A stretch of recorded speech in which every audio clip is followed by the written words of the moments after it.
Najprej čestitke za uvrstitev izven skupine oziroma v drugi del Lige Evropa. Čaka vas španska Sevilja. Se že kaj pripravljate na to tekmo? Hvala lepa za čestitke najprej. Mi smo se začeli pripravljati, ne sicer samo na to tekmo, na celi spomladanski del, na vse te tekme, ki nas zdaj čakajo do konca maja, že 3. januarja. S tem, ko smo si pač izborili to igranje v 16. finale Lige Evropa, smo po drugi strani si pač tudi malo skrajšali počitnice, ampak to je pač z veseljem, ne? Z veseljem, ja. Prišli smo, hvala Bogu, na začetek prav vsi zdravi, tako da delamo že s polno paro, malo se že pozna utrujenost, ampak verjemite, da do Sevilje bomo vsi spočiti in nabiti z energijo do konca. Zdaj odvisno, če govorimo točno o tej tekmi, o tej ekipi, o Sevilji, sem jaz prepričan, da zdaj neke naše igre in mi vsekakor ne bomo poskušali siliti. Sigurno je, da vsi verjamemo, da lahko napredujemo, ker pač za tako mentaliteto, da se že naprej predaš, ne moreš storiti nič. Tudi s tako mentaliteto ne bi se uvrstili na nadaljnje tekmovanje.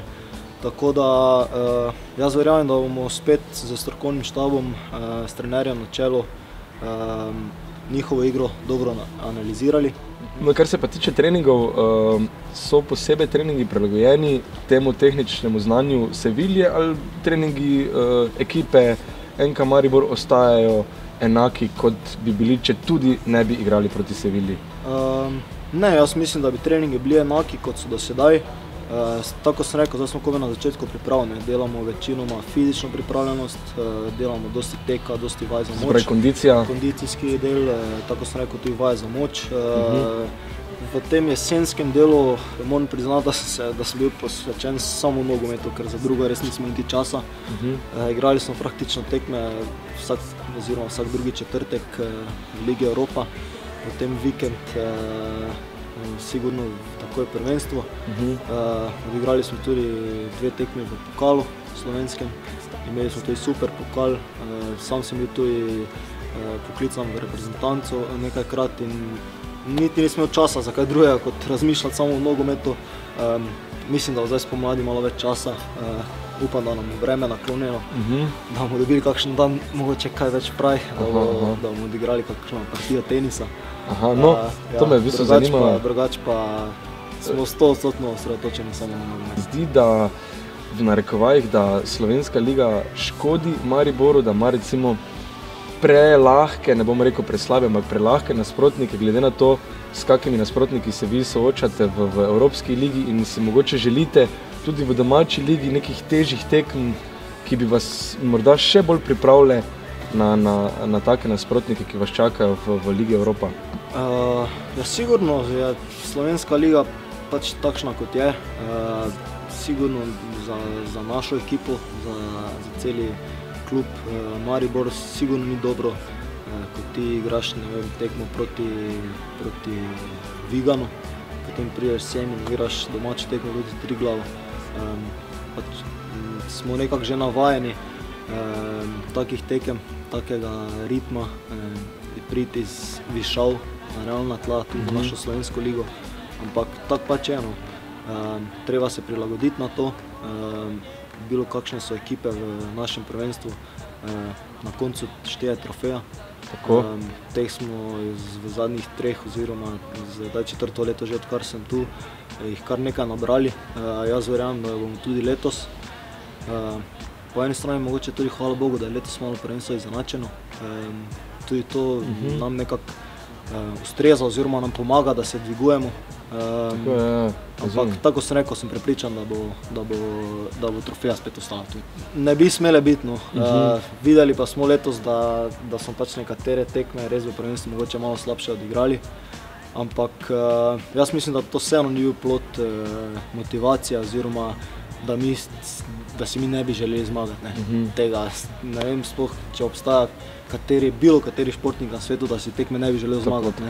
Če pa se zgodi kakšna tekma oziroma mogoče kak teden ali dva, da nisi v pravi formi, Vsak športnik ima, oziroma vsaka ekipa ima spone in padce.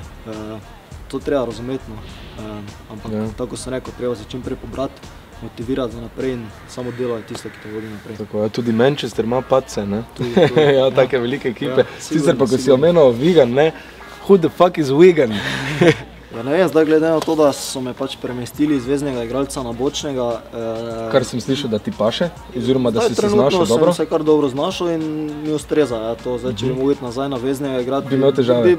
Bi potreboval par tekem, oziroma par tednov, da bi prišel nazaj. Ampak glede na to, da zdaj igram bočnega, bi si mogoče v kakih obrambnih akcijah želel, da bi mogoče malo višji, mogoče lahko katero žogo z glavo zbil, ampak ne vem, pri tem ne morem narediti nič tajega, da bi lahko izboljšal, ampak ne vem, drugače pa mogoče v kakih končnicah tekem, ko si malo pod pritiskom, treba malo mirneje odigrati.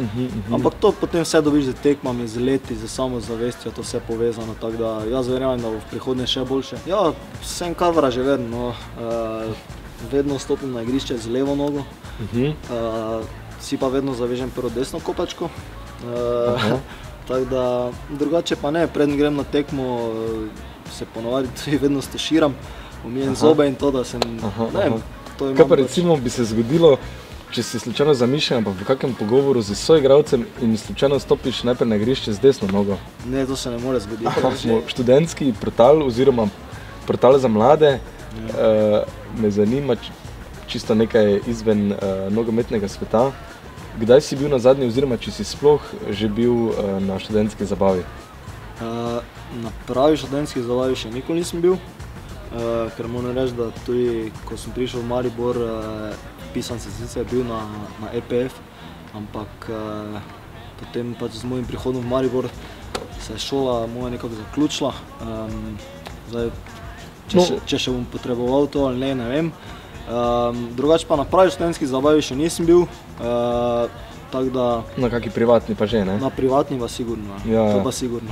No, ampak kljub vsemu si s tem, da si uspešno maturiral in se vpisal na fakulteto, nekako razbil ta mit, ki se mi zdi, da se vedno bolj razbija, da so nogometaši po večini neizobraženi in se mi zdi, da temu ni več tako, ne? Da tudi že Tonči Žlogar, mislim, da on celo pravnik. On je tudi pravnik, ja pa mislim, da tudi v naši ekipi tudi so igralci.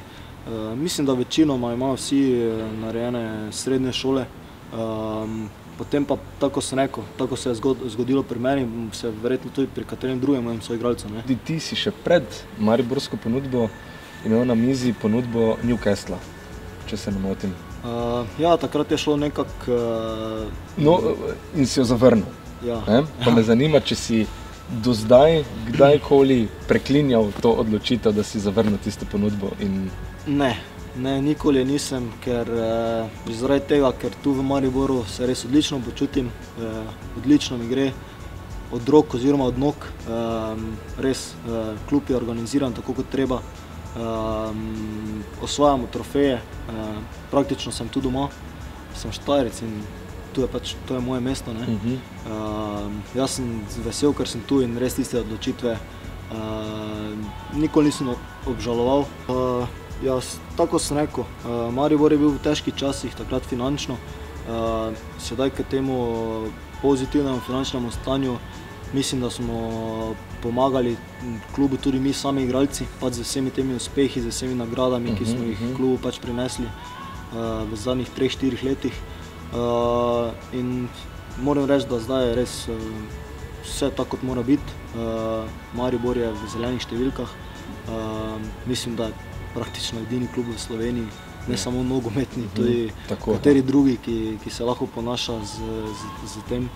In jaz upam, da bo še dolgo tako, seveda pa tako sem rekel, tudi mi so pomagali njim, da so prišli na zeleno vejo.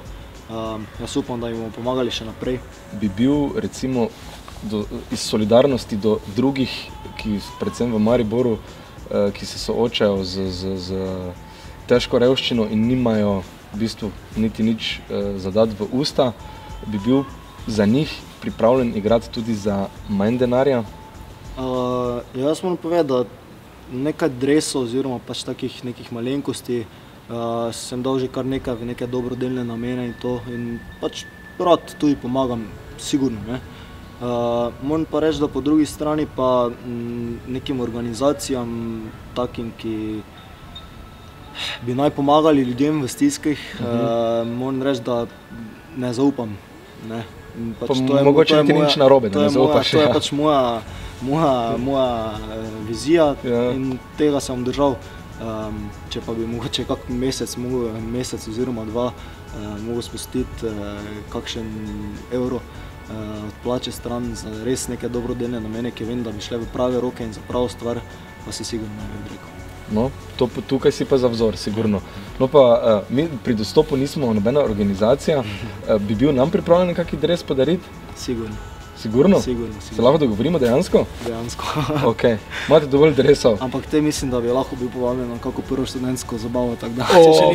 Bravo, zmeni nas. Če ne druga, boš povabljen na Dostopovo zabavo. Ok. Gled, tako si rekel, vemo kakva je situacija, ne samo pri nas v Sloveniji, vse posod po svetu, za pač to krizo, gospodarsko in vse, ampak ko so ljudje v krizi, mogoče prav tu pri nas na tem stadionu, doživijo pač tisti občutek, pa čeprav za tisto uro pa pol oziroma dve, ki jim da to srečo, da pač pozabijo na vse skupaj, da pač navijajo za Maribor, so s tem mestom, da živijo za nas, za celo Štajersko. In jaz mislim, da pač imajo radi toliko ta klub, da še dajo tiste mogoče nekateri zadnje prihranke za to karto. In tako sem rekel, res, da pozabijo za tisti 2 uri vse skupaj. Torej, vi ste neki ventil? Ja, bi lahko tako rekli. Ventil ali pa, kaj jaz vem, seansa pri psihologu. Ja, mogoče res. Mogoče res tako pravim, v teh 2 urah doživijo tisto, da malo pozabijo na vse skupaj, pa rečejo, užival sem, pozabil sem na vse te težave, ki jih imam doma. Ok. Gremo Maribor, ti si šampion, Maribor vijolični. Jaz ljubim Maribor vijolični, Maribor vijolični. Jaz ljubim Maribor vijolični.